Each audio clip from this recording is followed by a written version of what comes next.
The 1 to watch. This is 16 WAPT News live at 5. Tonight at 5, an assault rifle home attack. But police say there could be more than one shooter. Plus, a weather warning as powerful storms slam the area. Our weather team is tracking the system. And the suspect in the Jackson State block party shooting in court today. But did a judge give him bond?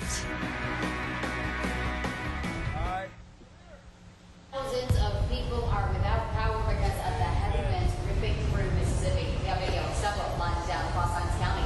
The last check, almost 9 people in the dark. Now here's Chief Meteorologist State Department. Well, we've had 50 to 60 mile-per-hour winds ahead of this line of storms coming through the area. And as the rain has come through, there has just been some gully-washing downpours. Hasn't that been nice? We need the rain. Widespread heavy rain across North Mississippi. A line of severe thunderstorms right down into the Jackson metro area. A terrible timing hitting right at rush hour. Now, we are under a tornado watch until 9, but areas to the northwest of this line are free of severe weather threat. Will continue for, well, the next hour or two as the line continues to move off to the east-southeast. And at the very tail end of that, we'll watch for possibility of a very weak spin-up tornado. That would be down in South Mississippi. Wouldn't expect a strong tornado to come out of that. Really, the big story is the heavy rain and the 50 to 60 mile-per-hour winds associated with that line as it moves through. There's a close-up view of the metro area right now. The heaviest of the rain coming into Morton, Pelahatchie, Brandon, Florence, and it is really raining to beat the band down towards Byram and Terry. Back on the west side of town now, Clinton, out towards Flora. The rain is letting up. That will be the trend through the course of the evening. So just quickly over the maps, just a summary of what's going on into the early evening hours. We have strong winds, which will be damaging winds at time, shifting to the east and southeast of the Jackson metro area right now. Heavy rain with that line, and as I said, it all moves to the east. There's another round of heavy rain and strong storms in my forecast for late tomorrow night. Still lots to talk about when I come back. All right, David, straight now to breaking news on the weather. Strong winds sent a tree crashing through a town hall roof. I'm Megan West. This happened in the city of Eden in Yazoo County. A viewer told us the wind sent a tree right through the town hall. You see it here. Now, we have a crew headed to the scene of this one. We will check in with them live just as soon as we can, a few minutes from now. Jackson police blocked off part of Robinson Road near Arbor Vista because of a downed tree. The tree crashed into a power line, and neighbors say it just missed a car. It passed once that we almost fell on us then, but it fell on some more vehicles up on our Vista. So, you know, you get to get the infrastructure problem straightened out first. Who do you think should do that? No that? one was hurt, but emergency crews say it will take several hours for them to clear the tree and get that power line fixed. And with rain coming through, you might not expect grass fires to be a problem, but Rankin County says downed power lines have sparked some. 16 WAPT's Scott Simmons is live in Florence, where they are dealing with one. Yeah, we're still dealing with the scorched earth remnants of a close scare out here in Rankin County. Take a look. We're on West Mountain Creek Road, and this is what it looks like for several acres right around the McGehee home. It happened about 3 o'clock today. If you look over here to our left, the Southern Pine Electric crew members have been cutting away the branches that have actually been hitting the power lines, coming down and catching fire. This is Clay McGeehee's home, and it came close to your house, didn't it? Yes, we were real lucky that one of our neighbors came home early today and gave me a call, and I told him to call the 911 immediately, get the fire department out here. So they got fire hoses out and started getting after it? Yes, right off the bat, and they've been working at it about an hour and a half. We were working about an hour before I got here, and it was like a foot from the house. It got real close to your home. That's got to be scary. Very scary. I could have come home and not had a house if luckily somebody had not seen it this afternoon. Multiple fire crews came into the rescue. They're still watching for the hot spots, and I think hoping for rain. We're really hoping for rain at the moment, and here it comes, hopefully. Hopefully so. Glad your house is okay. So again, 4 fire crews, 4 different stations coming out to work this area on West Mountain Creek Road. Several acres just around the McGehee home were scorched. Luckily, though, it didn't hit his house. They actually had another fire about a mile down the road caused by the same type of problem. High winds taking those power lines onto branches catching fire and hitting the ground. Live in Rankin County, Scott Simmons, 16 WAPT News. A good thing for neighbors paying attention there, Scott. Thank you. Well, a tree punched a hole through the roof of this man's home off Medgar Evers Boulevard. Most of the damage was to his driveway, and good thing no one got hurt. Rankin County, Hinds County, and Jackson Public School Districts all canceled after-school activities today because of the weather. If you want the latest updates on school closures and the latest weather alerts, download the 16 WAPT News mobile app, the best tool to help keep your family safe. Jackson police say an assault rifle house attack ended with one man dead. 16 WAPT's Ann Parker explains there could be more than one shooter. More than a dozen shots. I just heard boom, boom, boom, boom, boom, boom, boom, boom, boom. Bullet holes everywhere, inside and outside of this house on Raymond Road Sunday night.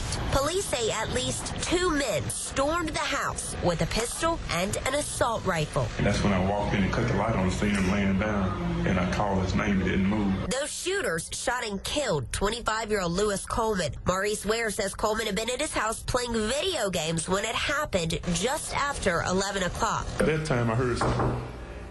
I said, "Hello, somebody at the door." And when he went to answer it, he says he opened the door and saw 2 guys right there, one with a gun. All I seen was 2 black guys.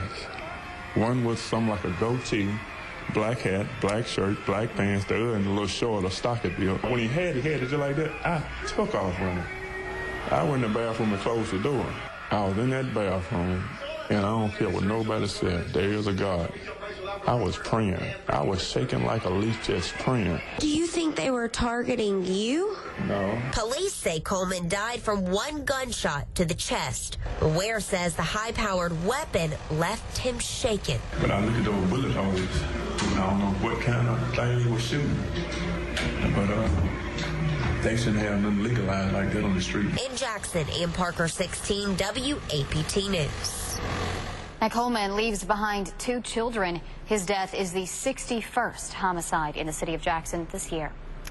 More on the breaking news out of Ohio tonight. Investigators are looking into whether a violent attack on the Ohio State campus was an act of terrorism. ABC's Kenneth Moten shows us what happened.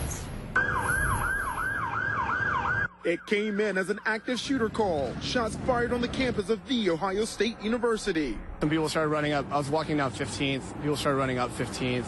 And a couple people were like, "Don't go to campus. There's an active shooter." Police and fire swarmed the campus in Columbus after reports of a gunman on the loose. The university alerted students and staff tweeting, "Active shooter on campus, run, hide, fight." There were 3 gunshots, and it sounded like a handgun. Around noon, a student captured the cell phone video. Police standing over the suspect they shot and killed. The scene secure. It turned out not to be an active shooter, but a man police took down after he crashed his car into a crowd of people. We need medics to 19th and College. This is OSU. We have a vehicle that struck several pedestrians. And then police say the suspect pulled out a knife. Well, we got a man with a knife running around, cutting people. A male suspect drove a vehicle over the curb, West 19th, west of College Avenue, struck pedestrians. He exited the vehicle and used a butcher knife to start cutting pedestrians. There were multiple injuries related to lacerations or cuts, most likely, as Chief said, from the stab wounds from the butcher knife. Late Monday afternoon, investigators identified the suspect as an OSU student, Abdul Artan, born in Somalia, living in the U.S. as a legal resident. Investigators continue to dig into the suspect's background and motive. Sources say at least one of his social media posts show he was upset about recent attacks on Muslims. Kenneth Moten, ABC News, Columbus, Ohio. And a lot of talk tonight about the text alert school leaders sent to Ohio State students, Keegan, telling them to run, hide, or fight. Sure did, Megan. And 16 WAPT's Ross Adams spoke to Jackson State and Millsaps about how they would handle such an attack. He joins me now in the newsroom. And Ross, what did you find out? I can tell you, Keegan, that leaders at Jackson State say responding to an active shooter type of situation is a huge challenge. There's so many unknowns. The Public Safety Division at the university works around the clock to keep JSU's 10,000 students safe. That's why Jackson State has an emergency alert text system that sends out text messages and alerts and emails. They want to make sure that students, faculty, and staff know what they should do whenever there's a threat on campus. Our student scholars, they are here for the primary purpose of getting an education, and it is our job in public safety to make sure that they are safe while they're here. But a lot of students aren't aware of the alert system, so you have to go into your calls account in order to sign up for the alert system. So you have to do this. If you skip the option, you won't have it. Now, JSU students do have to opt into that system before they will get emergency alerts. And, Keegan, we learned from folks at Millsaps that it's 1,000 students are automatically signed up for those alerts when they register for classes. Good to know. All right. Thanks, Ross. Well, a Madison County deputy has filed a second lawsuit against the Sheriff's Department, a former deputy, that is. The first lawsuit filed by Robert Gibson claims the department practiced racial discrimination. The second claims retaliation. Gibson claims Madison and Ridgeland police kicked down his apartment door because of his allegations against the Madison County Sheriff's Office. Our allegation in the second complaint is that Madison SO didn't have any business being involved in a raid in Ridgeland on an apartment complex. You didn't need Madison SWAT to be involved. We reached out to the Madison County Sheriff's Department for a comment, but we have not heard back yet. Well, Megan, the suspected gunman tied to a JSU block party went to court today. Yes, Keegan. Jackson police say they have witnesses that can put their suspect at the scene.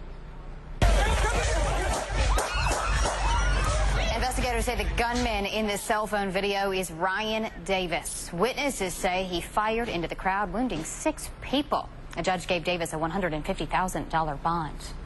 New Orleans police are asking anyone with video of a shooting on Bourbon Street Sunday to come forward. Now, we have video of people getting out of the area just as those shots rang out. Paramedics say bullets hit 10 people. 25-year-old Demontres Tolliver died in the shooting. Family members say Tolliver lived in Baton Rouge and was visiting New Orleans for a football game. He did all this for me. He did everything. He danced, he sang, did tattoos. Me as an artist. You come visit the family for Thanksgiving, buy you classic, and they're supposed to be home. How can you be home in a war zone? You can't do that. People die every day. I lost a brother for nothing. We lost a brother for nothing. New Orleans police arrested 2 people for illegally carrying guns, but they say neither of them pulled the trigger. New tonight, Michigan leaders just announced President-elect Donald Trump won their state. Meanwhile, Wisconsin's recount starts Thursday. But Green Party candidate Jill Stein says she wants recounts in Pennsylvania as well. 16 WAPT's Sally Kidd is in Washington with what this could mean for the Clinton campaign. Megan, the results in all 3 Rust Belt states would need to be overturned to change the outcome of the election, and analysts say that's not likely to happen. Elections officials are up against a tight deadline. Federal law requires any election dispute to be resolved within 35 days, which falls on December 13th. It is going to be a very tight and aggressive time frame, and it is going to require election officials throughout the state to work extended hours.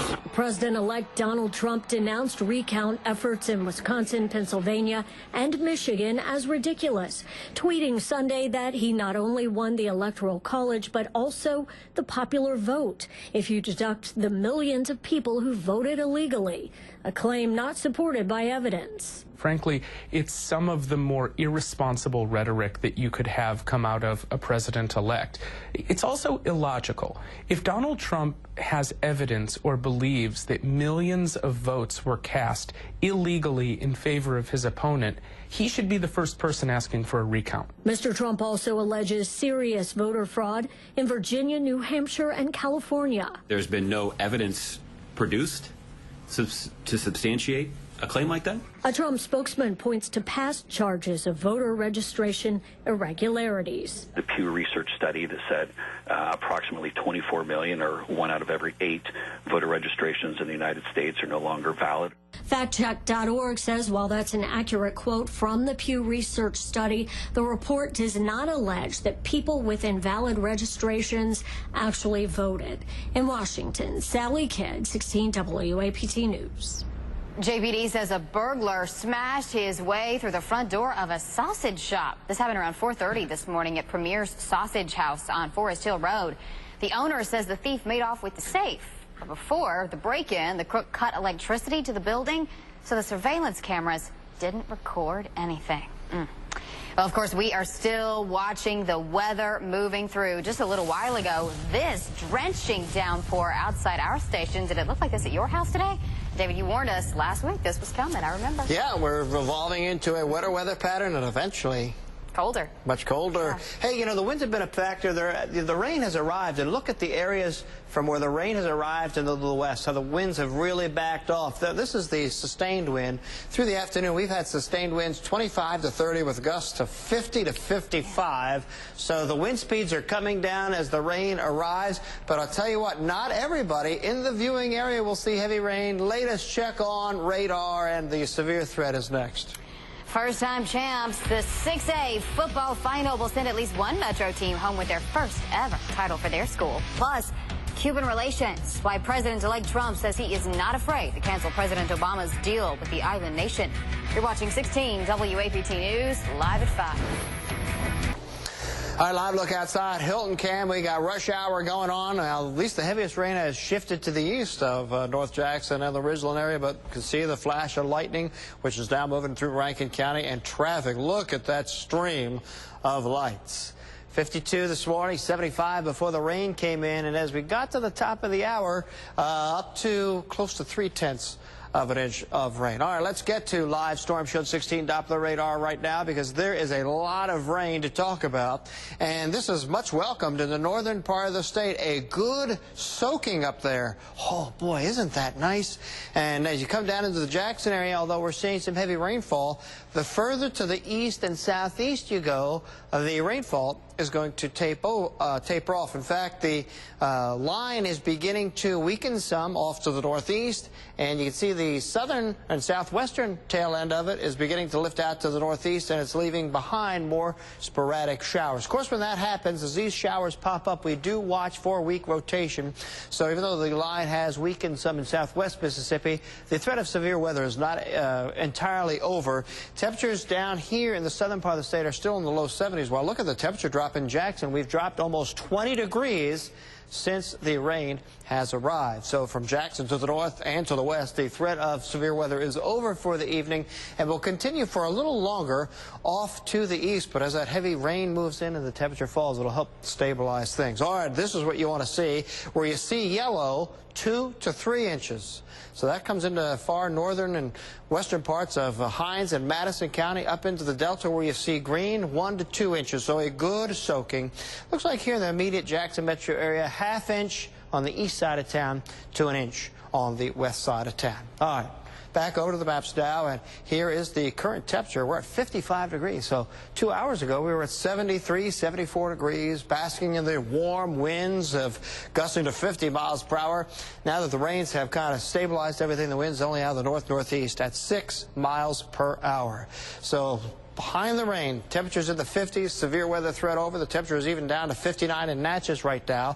So the cooler air continues to penetrate the area from the northwest, and that'll end the threat of the severe storms. So basically, you're looking at areas to the southeast of the Jackson area where we'll still look out for some wind and maybe a weak rotation on a cell. But that was pretty powerful little disturbance that came through with the winds approaching 50 to 80 miles per hour just a couple thousand feet above the surface of the earth, and some of that made it to the ground. So that's why during the day, as the disturbance approached, we had some pressure gradient winds of 50 to 60 miles per hour. I think I saw Hawkins Field 52 and Thompson Field over in Rankin County 53 miles per hour. So what can we expect for the rest of the night? Cooler temperatures and improving conditions.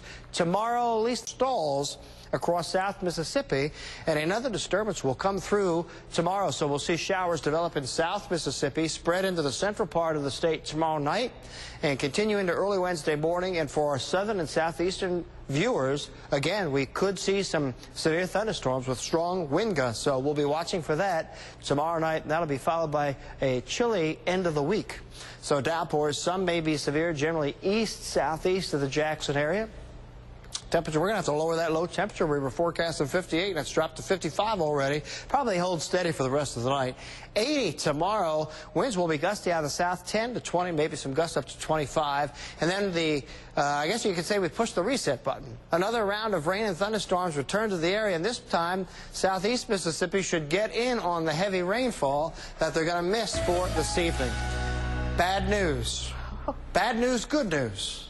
Okay. The weekend looks wet. Yeah. That's the bad news. That is bad news. But the good news is we certainly need the rainfall. Well, we do need the rainfall. This has to be putting a dent in that so I think you may want to think about, if you can, before the weekend, get your Christmas decorations out. Yeah, well, and I was just noticing that 80s, looks like we won't see that again for a while. It's going to be a while. I think by the time we get to about the second week of December, might be bone-chilling cold across the eastern two-thirds of the nation. Really cold weather pattern. Looks like it's getting ready to set up in the U.S. To hit us. All right, David, thank you.